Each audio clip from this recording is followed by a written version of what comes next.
All right, so this is our 10th positions in the key of C.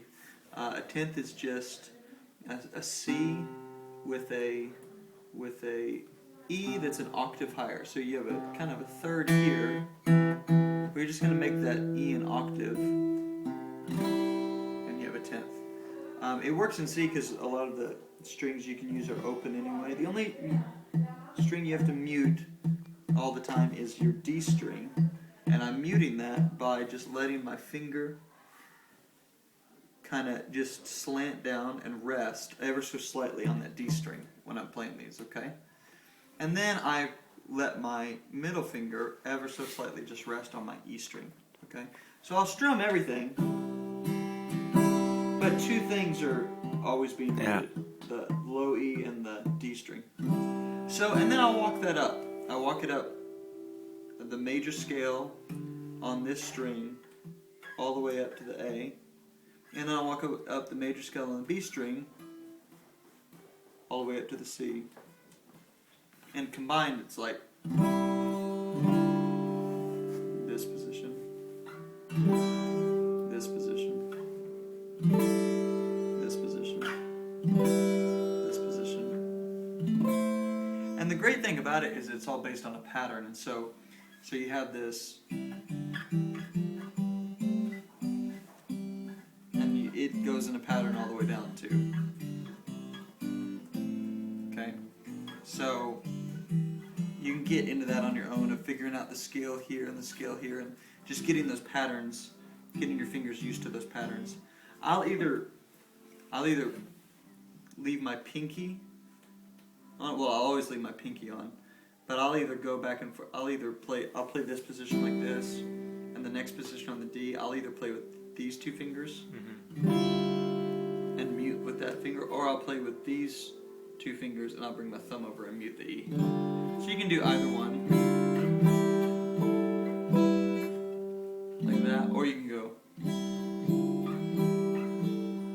I like this position better because your fingers like naturally there, and it can just go on it.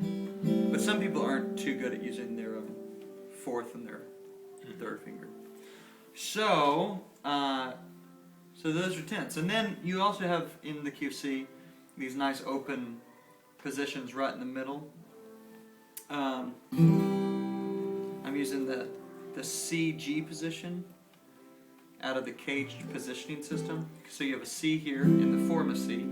You have a C in the form of A. You have the C in the form of G. You have a C in the form of E. And you have a C in the form of D.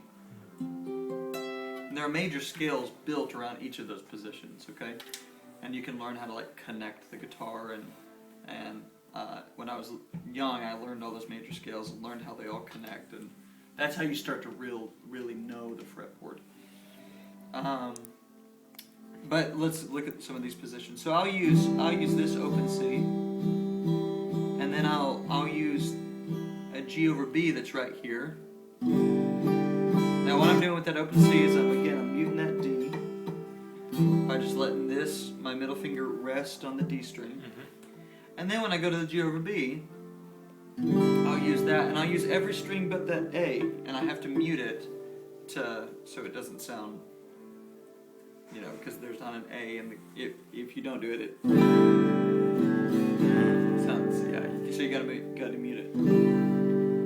And then I'll use this A minor. It's not an A minor, and but I'll hold down an A here, and it's basically an A minor 7-ish. Like I have two G's in it, so that's the A minor 7 part. So I have an A, two G's, and an E.